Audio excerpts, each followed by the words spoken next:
So we just got season 5, and you guys know what that means. I gotta go back through and give you guys my fully updated season 5 settings for Warzone. Make sure you guys are fully updated and know exactly what to run for your best graphics, gameplay, all that stuff. So I'm gonna go through slide all that to you guys, but of course I don't want a super long intro. So real quick, if you guys are new here, hit the sub button, leave a like, leave a comment, hit that bell to be notified when I upload my daily videos. Without further ado, hop straight into the settings. Starting at the top, I play controller every single day. I don't really play Warzone and MK ever. I play 115 FOV with, of course, affected ADS field of view, and you need affected because basically it doesn't zoom you in. You have way less visual recoil. So if you guys are actually on PC and running a higher FOV, make sure this is not on independent, it's on unaffected. 50 brightness, all this stuff is all you really. Colorblind, I run Deuteranopia, never know if I'm saying that right, and then I run both targets. Makes my game look really good. I don't even run NVIDIA filters for the most part, and I get a ton of people saying that my game looks really good. So if you want your game to look really good, colorful, all that stuff, run this. And then with my graphics settings, I'm gonna give you guys in a second. I run Square minimap, which actually gives you more of a minimap. You can literally see more around your player. Of course, you have to have it on rotation that moves with your arrow, and then the rest of the stuff is all you. This right here is the boxes top left. So if you are on PC, these settings are pretty helpful. Like, of course, I have my FPS, my latency for my ping, see if I'm lagging, and then my packet loss, because of course packet loss is huge when you're in the game. Lets you know if you need to back out of the lobby or not, because packet loss is so unplayable. But all this stuff is really useful. Hopping straight into graphics, I run full screen. I literally get better performance out of full screen. It's not by like a ton over borderless, but full screen does help, and especially because of me being on dual PC, there's no point for me on borderless. This is your monitor, this is your GPU. I have a 144 hertz monitor, and that's what this setting is. 100 render resolution. This is like the perfect sweet spot of the render resolution. You don't really need to go over. I know some people do go at like 110, but for me 100 looks perfectly fine. My game looks really good with just at 100, 1920 by 1080. But of course, if you're playing at a higher resolution, then you could raise it. VSync disabled. I have a custom frame rate. I usually cap it at like 200 because of course I have a 144 hertz monitor, so the monitor is not even going to really go over 144. I have NVIDIA highlights disabled, NVIDIA reflex low latency enabled plus boost. This right here is just your monitor if you're on a monitor or TV. 2.2 sRGB is for monitors. The other one, the 24BT1886, is for a TV, which is chalked. And then hopping straight into the actual graphic settings, I have a normal for streaming quality, low, high for my particle quality. It's the only setting I actually run high because I need my game to be looking good, but for the most part I am running low graphic settings so my game can look the absolute best it can. Enabled, disabled, low, disabled, low, disabled. Like I said, run it all low, or because the game still looks really good, but then you get the best frames, best performance, especially because Warzone is so poorly optimized. So this is huge. Then I have filmic strength at 1.0. I have DLSS off. Every time I turn it on, my game looks really fuzzy and blurry. It's kind of chalked. And then I have off, disabled, 0, disabled, and 60. Overall, like I said, my graphics settings are super good. And my game looks amazing. So huge W's, especially for the motion blur and film grain. Make sure you have the motion blur disabled. I say this every single settings video. We are so deep into this game, and there's no reason for motion blur unless you're making little TikTok clips, okay? Motion blur is so useless if you're just normally playing a Warzone. So make sure you have these two disabled. And then film grain, as you see on the picture to the right, 1 is this right picture is really grainy and gross. 0 is this left picture, really smooth, good, really good looking game. So make sure you have that on 0. Also, one more thing back in the general tab, the 0 HUD. I didn't really talk about this too much before.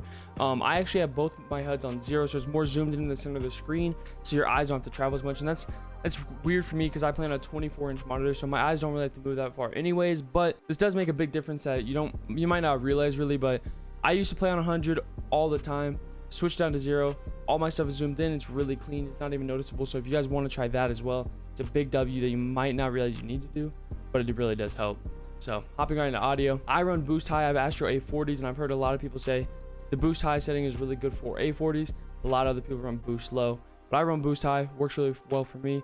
I run 40, 0, 50, 60. That's all you though. You could personally switch all this around exactly what you want, tweak it a little bit. Mono audio, make sure you have this disabled, okay? So basically it takes all the audio that you have in the game, and you could tell right now directionally, like if you hear footsteps to your left, if you hear footsteps to your right, behind you, in front of you, above you, all that stuff, right? But mono audio, if you enable it, it takes all that and turns it into one channel. It doesn't really give you directions for it. So if you turn it on, you're not gonna know left, right, in front of you, back, all that stuff is chalked. Make sure you have this disabled. Voice chat doesn't even matter at all. That's all you guys. War tracks, doesn't even matter, it's all preference. Hopping into the really important settings, the controller settings. This also can apply to console, so if you're on console, this can help you as well. I run default because I am on a scuff impact. I have 2 paddles on the back, I don't use 4. I don't have to use claw anymore. I don't use bumper jumper, all that stuff. I use scuff. So I have default. I have a 0.10 dead zone, which is actually pretty high. I know a lot of people go 0.05, but I feel really comfortable at 0.10. I don't even use it for stick drift anymore because my controller doesn't have stick drift. It's just for that like preference feeling of like the restriction of it. I have 9.9 sensitivity, 0.8 ADS low zoom, and 1.0 ADS high zoom. Feels really good for me. I always tell you guys, make sure you find a sensitivity you feel good movement wise, and for me 9.9 is that. I feel super comfortable with it. And then you tweak the ADS speed, your low zoom and high zoom for 0.8, 0.85, 0.65, all that stuff. Do all that, test this, make sure you're accurate at close and long range. But overall 9.9, 0.8, 1.0 is where I feel super comfortable. It's a huge W. Curve type, I run dynamic. I actually haven't ran that for super long. I recently actually switched to it maybe a month or 2 ago. I used to run standard until I finally figured out what all these do. Linear is like a direct map to what your thumb is doing. Standard has a big buildup over time, and then dynamic has like a small buildup and it's more closer to your thumb's movement, which might not make much sense, but dynamic is 100% the best option at curve type without a doubt. If you're on controller, make sure you're running dynamic. There's really no reason to run anything else. Controller vibration I have disabled. It might not be as big of a deal as you guys think. For me, with this game and how much the weapons like actually vibrate your controller, I had to turn it off all the way back in MW 2019. And I have been running with no controller vibration since. I actually feel like I play better with it off. So if you guys haven't tested that, you should test both, see what you guys are feeling. Aim assist standard, it's the best aim assist in the game. There's really no point doing anything else. Then I run ADS plus melee enabled. By the way, scale aim assist with FOV I have disabled. If you guys can see in this picture to the right, this is disabled, this is enabled. Disabled, this box right here, this white box is actually your aim assist box.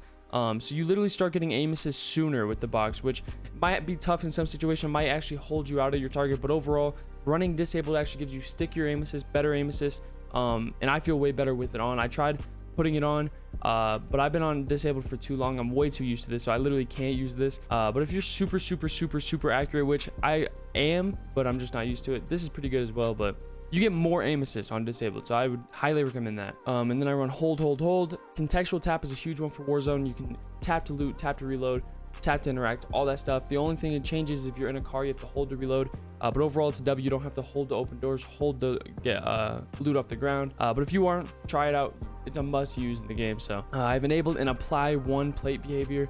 I know some people run apply all, but I've always been on apply one. It lets me kind of control my movement in fights, because as I'm running away from someone, I'm also plating, so it feels really good. I feel really comfortable in fights with it. I run tap to slide, which is another setting I actually haven't been on for that long. I recently switched to it. I used to run hold, but moving tap to slide is a huge W, especially when I'm running auto tack sprint and tap to slide. I don't have to click my left analog stick, I just push it up and I'm on a full sprint, so that's a huge W. And then tap to slide, I can quickly slide, and my movement went up at least 70% moving both these settings on. So these two settings together are massive W's. You guys for sure 100% have to try these if you guys aren't already. Instead of clicking the left analog stick, which is an L, and holding the slide, which isn't that big of a deal, but tap to slide does make a big difference. And then parachute auto redeploy disabled, that's all you. But basically those are all my settings for season 5 of Warzone. I hope they help you guys a ton. Telling you guys, I've been on a different type of form recently. I've been cooking recently. You guys already saw the EM2 video, 47 bomb.